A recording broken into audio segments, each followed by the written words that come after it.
2024 Gran Turismo World Series production cars tuned to the max in the beautiful conditions on this Tokyo Expressway circuit at night as well, just to add another element for the drivers to have to contend with. And here is how they line up on the grid. It's Takuma Miyazono in the Lamborghini, who's in pole position. Alongside on the front row, the Audi R8 of Takuma Sasaki. Row 2 is headed by Angela Stroza in the Mercedes-AMG Black Series. Jose Serrano for company in the Ferrari F40. Next up is Kylian Drumont in the Pagani Huayra. And then you've got Jorge Lopez in the Nissan Skyline GTR R34. Then the R32 Nismo Skyline of Kai de Bruin is in 7th with Valerio Gallo. He'll be happy with that. He loves a Honda. He's in the NSX in 8th position. Then it's Guy Barbara in the Nissan GTR R35. And then Toyota Supra is driven by Robbie Heck. Callum Brooks, I should say, beg your pardon, is in the Mazda RX-7. And Adriano Carrazza in the Nismo 400R lines up at the back of the field. No need to worry about tyres during this race, by the way. It's a flat-out sprint from start to finish. It is going to be action-packed. Yeah, I mean, it's just a straight fight, this, and as you saw from our little graphic earlier on, these cars are tuned to way over 1,000 horsepower, and you add the slipstream into that, and you have the speeds entering T1 over 400 kilometers an hour, or 250 mile an hour if you're that way inclined. So it's going to be, I think, chaotic down at T1 the first time through. If you get through there in one piece, I think you're in good stead for the race. That's definitely going to be a challenge. It certainly is, and the drivers, as we said, are going to have to be contending with nighttime conditions, and we saw them practicing earlier on. They were oversteering, understeering, sliding about all over the place. It was quite dramatic, really. Yeah, it was very much so, but a lot of fun to watch. And of course, bear in mind, in this case, it's a ton of fun to see these cars being represented. So the drivers get ready to start.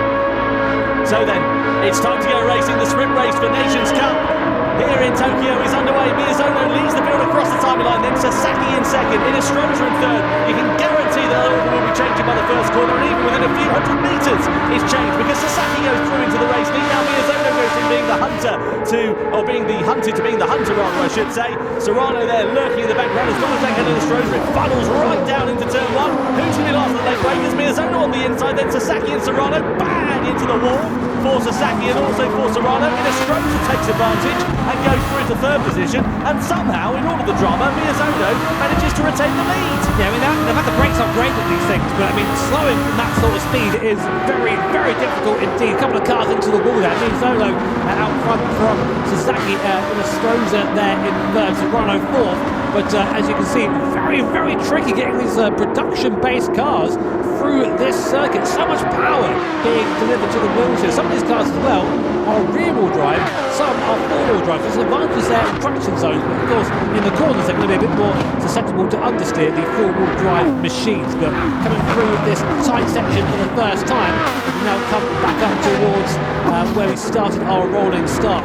And to be honest, you don't really want to be where Miyazono is unless you get a big gap out front. The slipstream, the toe of these cars is absolutely huge. Yeah, it certainly is. So let's see what's going to happen then here as we come down in towards the hairpin.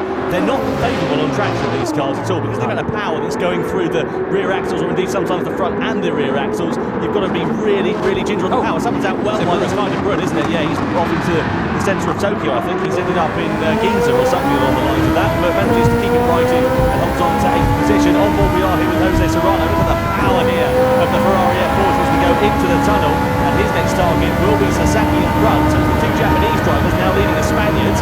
Look at that speed climb there, 360 kph before we came off board there, 390, then 400 kilometers an hour off the end of the speedo, and then some into this F40. I mean, the island F2, to be honest, at this point.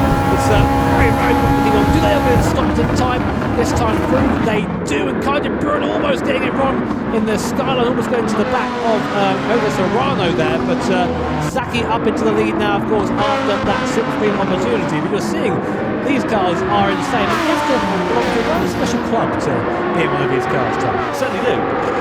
On board we are, looking rather, I should say, at Takuma Miyazono, with Sasaki having taken over at the sharp end of this race, so down through into these sweeping aspects. You've got to be one at a time through here, and you've got to really be careful about what sort of opportunities you decide to take, what liberties you decide to take, because it will reward you with the ball if you decide to push the limits that little bit too far. So it's Stroza having a good run of things so far, and just to remind you, of course, this race result will decide the grid order for the grand final coming up on the way after this one. And just to add another variable in the mix, we're into the Red Bull X 2019, Double X 2019. Now let's work out what happened here with Robbie Heck and Guy Barbara. This is going to be down into the hairpin bend. I think there's going to be a bit of contact into the back. Yeah, Barbara just misses braking point straight into Heck. Heck gets spun round. Barbara backs off the gas. I think Heck he's still down in 12th place, so I reckon there'll be a penalty for that. That's a very Guy Barbara thing to happen, unfortunately. He always seems to be quick, but just a little bit, prone to incident at the moment. And Robbie Heck has loads of luck, just all a bit bad, unfortunately. Yeah, I mean, that's how it is. But again, on board this time with the mighty R34 GTR. Guy Barbara giving that penalty. Here's the sympathy. Look at this, in Stroza. We're going to drive by him. We'll say that, but now we're back into the toe again. So it's just a little, I mean, despite the speeds, again, we've got off the end of the speed over here in the R34. We've got 410, 140, 420. We're going to go through all one for the race lead. Coming down towards the first corner. Serrano's on the outside. Sasaki there as well. Oh, man! Straight into the back. Lopez into the wall.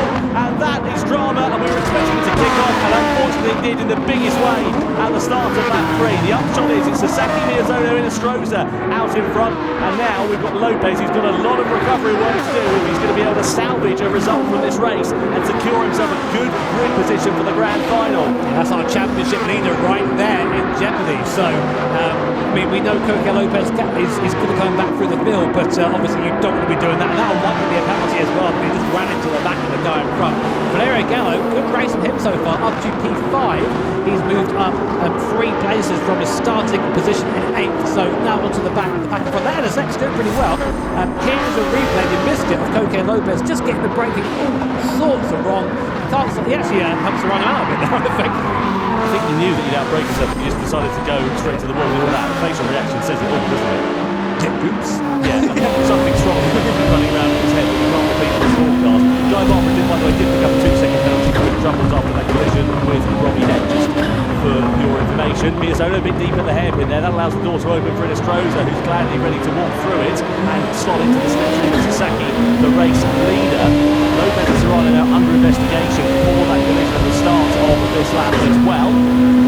Onto the straight we go, and what a fantastic shot of the action unfolding here with Valerio Gallo in front. We've got Serrano and Miyazono side by side. So Serrano and Inestrosa, I should say, side by side as we go through the tunnel. Inestrosa just over the hold firm ahead of Jose Serrano for now as well. Kind of ridiculous a little wider. Look at the closing speed of the slipstream there for Miyazono. Sasaki early on the brakes, he knows you don't want to make the same mistakes that Lopez did. Hello, enter stage left. That's Angel Inestrosa trying to go the long way around the outside, but you have to break up pretty early to try and fall off Takuma Sasaki. He probably knows these roads a little bit better than Angel Inestrosa. Isn't that insane? You're going to be going 380 kph and the guy drives by you, and that speed differential. Great combat. Unsurprisingly, though, I saw that coming. Coque Lopez getting the same penalty Guy Barbara got. It was effectively the same incident there. So Coque Lopez getting slapped for that.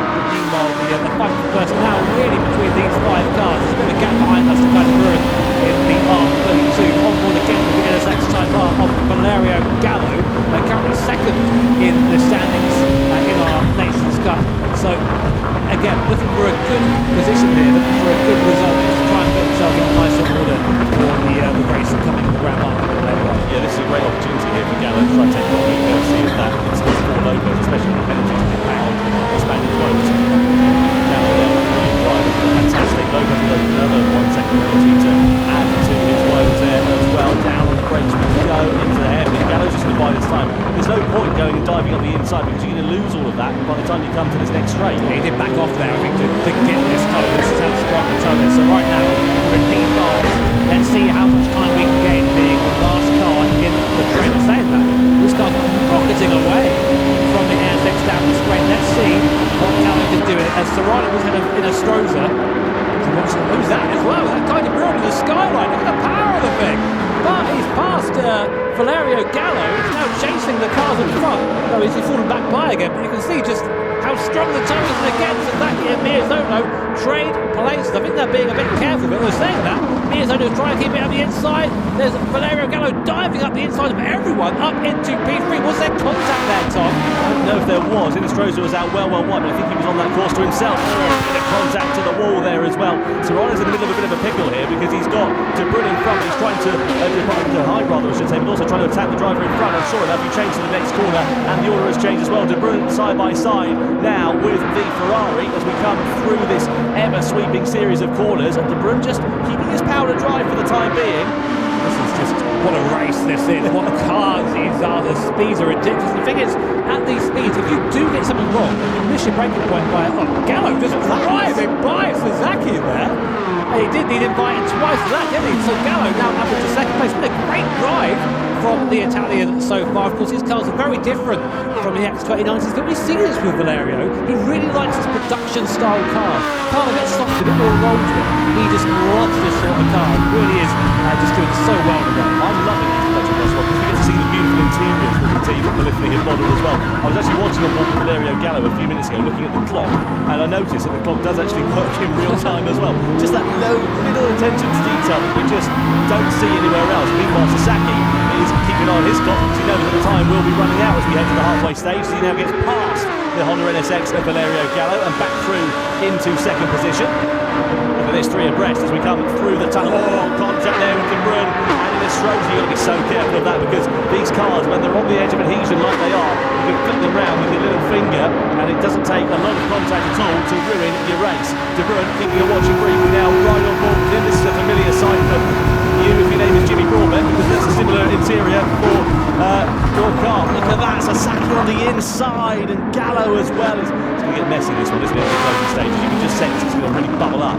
And look at that, De Bruyne with a lunge to the inside of Serrano as well. I don't think he'll make that stick, but somehow he's got traction on the inside here against the Spaniard, and if he can hold it around the outside, Serrano has got track position. You can see in the traction zone, this thing's forward drive compared to the rear drive car in front. It's able to have power down a bit quicker, but then through these midsection it just doesn't quite have the same cornering ability. So pretty interesting to the strengths and weaknesses of the cars around this Tokyo Expressway circuit, and we see the gap really opening up there to the cars in front of behind us. 3.5 second gap. So the top 6 sort of are comfortable right now. A reminder that it is a top 6 that will be scoring points in the grand final a bit later on. So good practice for Guy De Bruyne, now closing back up to this leading pack. So there's a little bit of cat and mouse here, isn't there? Because this slipstream coming in. So it's just trying to position yourself in the best place going on to that massive front straight. Yeah, there is a fair bit of yin and yang going on in this race.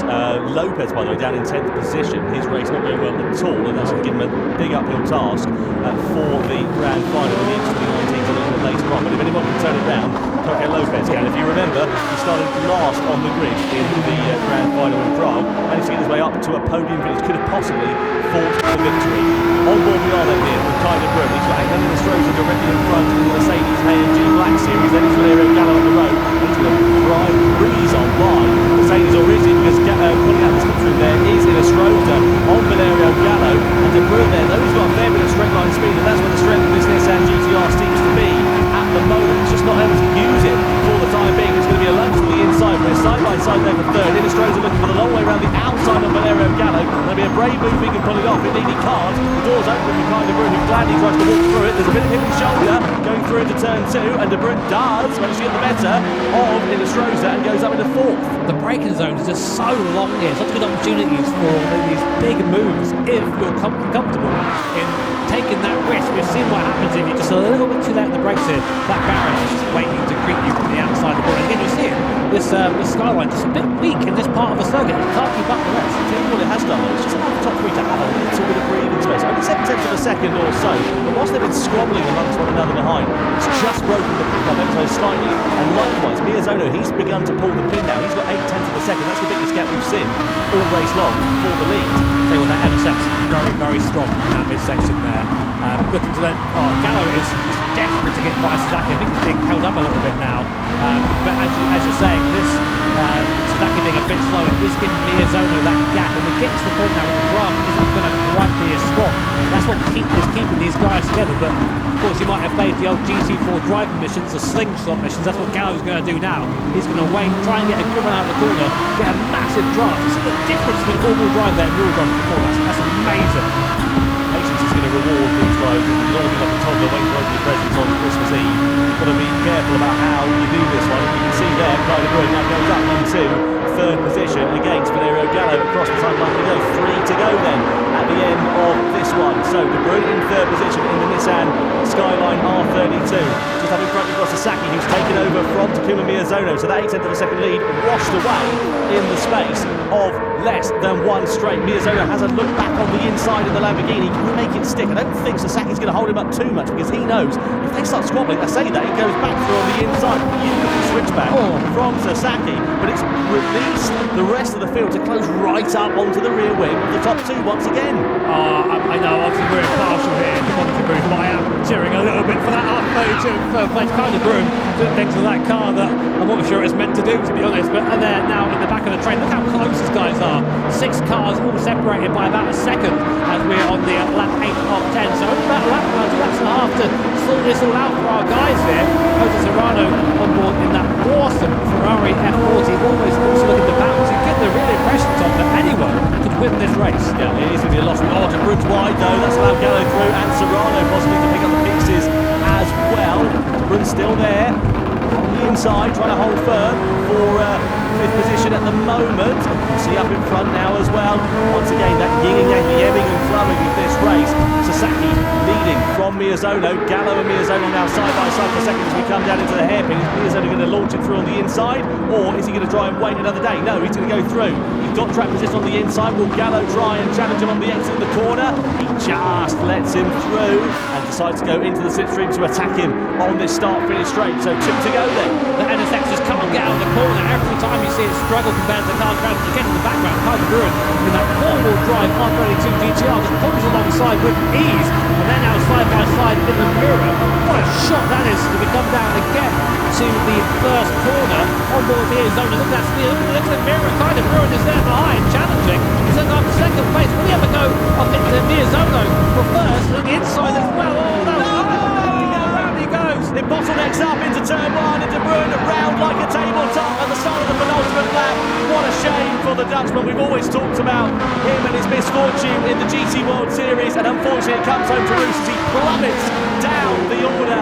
That releases 6 cars now down to 5. Miyazono it is that leads. What a shame for Guy Bruce. Very strong race for him there, but actually same time the track's just a bit narrower there. I think he's caught out by that as Gallo goes round the outside of Sasaki, and now for the first time Valerio Gallo is in a position where maybe he can get onto the back of Miyazono. He's going to be close. That Gallardo close. That Gallardo probably think is 4-wheel drive. So here's a replay of what happened here, Tom. Yeah, let's have a look. So De Bruyne then goes for the move, and yeah, he just clips the wall, doesn't he? There wasn't any contact seemingly with Miyazono. Clips the wall as it boxes out. That sends him round. I talked about the cars being so easy to turn around when you're at that limit, and you can see it there spinning round right to the back of the field. It's now an uphill challenge for De Bruyne, unfortunately, for the grand final. He'll be starting plumb last. Yeah, it just came round and just turned across the nose of Miyazono, and that was the end. It's a real shame for Kai De Bruyne, but just over 1 lap to go here. The sprint race here at Tokyo Expressway. Takuma Miyazono leads at the last corner. Gallo second, Sasaki third, and now it's going to be the biggest slipstream race of your life. They're all going to want to lead into T1, and Miyazono's in the worst place. Keep an eye out as well for the slipstream here, because we're just about to come across to the timing line and see how far Valerio Gallo is. So look, there's the start-finish line. What's that going to look like in a lap time? You need to be closer than that in order to challenge for the victory. We're going to go for a slipstream move. Gallo then now does go for the move against Takuma Miyazono, and hello, here comes Jose Serrano. There's more contact there. Miyazono gets biffed into the wall, but he's got the opposite of the slipstream, and it's Serrano going to be in a bit of lumber here. No, he's still there, ready to try and take advantage down to the first corner. Miyazono with a lunge on the inside, leans on Valerio Gallo. Gallo's going to get shoved to the outside. Miyazono is going to have a sniff through into turn 2, but can't do anything, and now it's Gallo that leads, but he's slightly in the wall. Sasaki's ready there to take the advantage of it as well, and likewise Serrano, and also Angelica Stroza. This is going to get messy. So Gallo is out front, but he needs to get that car. It's not good off the last corner. Any of the cars behind him will outdrag him down to the first corner. So at the moment, Gallo's got to drive for his life in this middle sector. Miyazono is still there. We have our second and third place in the championship, separated by only only 0.3 of a second coming into the last section now. He's putting a bit of a gap, Tom, but is that going to be enough going on to the final straight? Time is going to tell here that Gallo's pulled an advantage, but like you say, is it going to be enough for him to have that in his pocket? There are the steely eyes of determination for the Italian, the winner, of course, of the Grand Final from Prague last time out. Second he sits in the standings. His nearest rival to that is Coppe Lopez. He's 11th, and that's where it looks like he'll be starting the Grand Final from. So this will be a great opportunity here for Valerio Gallo. Down into the hairpin, Miyazono late on the brakes. He's deep. Could that cost him a possibility of second place even here as we come on to the start-finish straight then for the final time? It's Gallo, Miyazono, Sasaki and Serrano. Miyazono's close. He's in the slipstream. We're going to go through into the tunnel and we're going to come to the final line. Is Gallo going to be a sitting duck or is Miyazono going to bounce? It's a trap to the line in the sprint race here in the Mentions Cup. Is it Miyazono? Oh, Gallo! 3,000ths of a second in it, and Miyazono wins on the streets of Tokyo. Gallo finishes second, Sasaki in third. What a finish! Absolutely fantastic. You could just see Valerio looking out the side of his car, being no, and Miyazono came through like a freight train. Good to see him getting up and applauding that. Sometimes you don't mind a race like that when you're a driver. If you come away feeling like you've had a good race.